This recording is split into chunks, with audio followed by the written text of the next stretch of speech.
नमस्कार।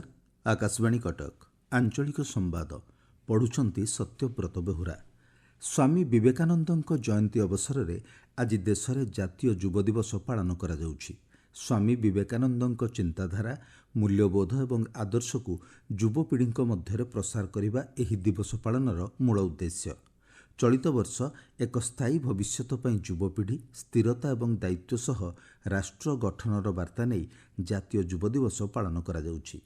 प्रधानमंत्री नरेंद्र मोदी जातीय युव दिवस अवसर में नुआदिल्लीर भारत मंडपम ठारे विकसित भारत युव नेतृत्व वार्तालाप जोगदेवे। श्री मोदी देशर 3000 युव नेतृत्वों सह आलोचना करिवार कार्यक्रम रहिछि।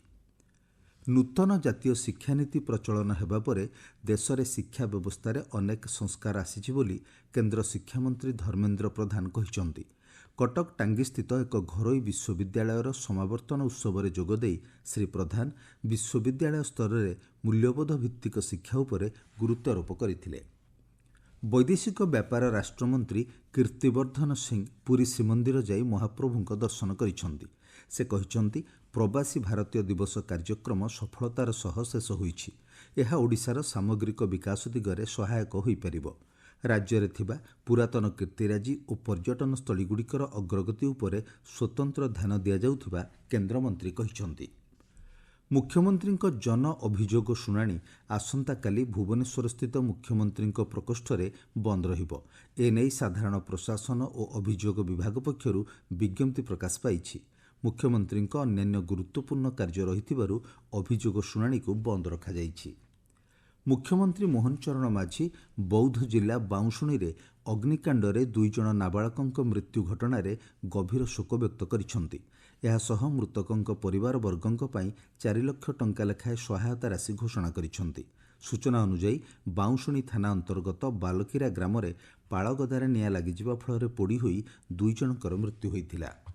बरगड़ जिलार विकास पई सरकार समस्त पदक्षेप ग्रहण करुछंती बोली विश्वप्रसिद्ध धनुयात्रा महोत्सव में अतिथि भाव जोगदे स्वास्थ्य मंत्री डॉक्टर मुकेश महालिंग कहिसंति। श्री महालिंग कहिसंति बरगड़ सहर हस्पिटाल उन्नति हेबा सह कैंसर हस्पिटाल खूब शीघ्र खाली पड़िथिबा समस्त डाक्तरी पदवी पूरण कराजिबो। सूचना अनुसार बरगड़ धनुयात्रा आसंता काली उद्यापित हेबो। पुरी श्रीमंदिर रत्नभंडार मरामती कार्य आज 15 तारीख पर्यंत बंद रहिबो। मकर संक्रांति एवं श्रीजीउଙ୍କ अन्यान्य नीतिकांति और श्रद्धालुଙ୍କ प्रबल भिड़ को दृष्टि रखी एही निष्पत्ति निया जाइछि बोली श्रीमंदिर मुख्य प्रशासक डॉक्टर अरविंद पाढ़ी कहिसंति। मरामती कार्य 16 तारीखरु पुनः आरंभ कराजिबो बोली श्री पाढ़ी सूचना दैछंति।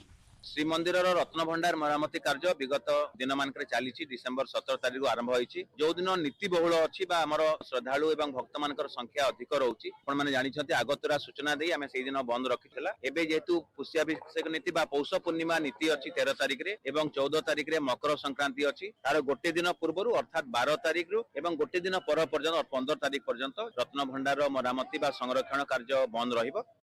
भद्रक जिला तिहिडी ब्लॉक मुकुंदपुर पंचायत आरसा सरकारी उच्च विद्यालयर सुवर्ण जयंती समारोह में जोगदे बाचस्पति सुरमा पाढ़ी देश गठन में ब्रती होगाकू छात्र छात्री मानू परामर्श देइछंती। आयोजित कार्यक्रम में उच्च शिक्षा मंत्री सूर्यवंशी सूरज उत्तम चरित्र गठन उपरे छात्र छात्री सह आलोचना करथिले। भुवनेश्वर एकाम्र कानन ठारे आयोजित राज्यस्तरीय पुष्प प्रदर्शनी उद्यापित होईछि। कार्यक्रम में जंगल परिवेश जलवायु परिवर्तन मंत्री गणेश राम सिंह खुंटिया जोगदे विभिन्न प्रतियोगितार कृति प्रतियोगी को पुरस्कृत करथिले। झारखंडर रांची स्थित जयपाल सिंह स्टेडियम रे आज प्रथम महिला हॉकी इंडिया लीग खेलाजिबो। प्रतियोगितार 4टी दल अंशग्रहण करुछंती। आज उद्घाटनी मैच रे दिल्ली एसजी पाइपर्स और ओडिशा वॉरियर्स मध्य मुकाबिला हेबो। राउरकेला बिरसा मुंडा स्टेडियम रे पुरुष वर्ग हॉकी इंडिया लीग्र गतकाली अनुष्ठित मैच रे हैदराबाद तूफान्स 4-3 गोल ले सुरमा हॉकी क्लब को परास्त करिछि। आउ एक मैच रे यूपी रुद्रास 3-1 गोल ले दिल्ली एसजी पाइपर्स को परास्त करिछि। आज कलिंग लान्सर्स और हैदराबाद तूफान्स मध्य मुकाबिला हेबो। राज्य में शीतलहरी जारी रही। भुवनेश्वर आंचलिक पाणीपाग विज्ञान केन्द्र सूचना अनुसार आसंता 3 दिन पर सर्वनिम्न तापमात्रा 2 ରୁ 3 डिग्री पर्यंत ह्रास पाइब। यार प्रभाव में शीतर प्रकोप आहुरी वृद्धि पाइबार संभावना रही। अपरपक्षे आसंता 24 घंटा मध्य घन कुहुड़ी हेबा नहीं 9ଟି जिल्ला को सतर्क सूचना जारी करा जाइछि। ଆଞ୍ଚଳିକ ସମ୍ବାଦ ବର୍ତ୍ତମାନ ପାଇଁ ଏତିକି। ପରବର୍ତ୍ତୀ ଆଞ୍ଚଳିକ ସମ୍ବାଦ ଶୁଣିପାରିବେ ଅପରାହ୍ନ 2ଟା 32 ମିନିଟ୍ରେ।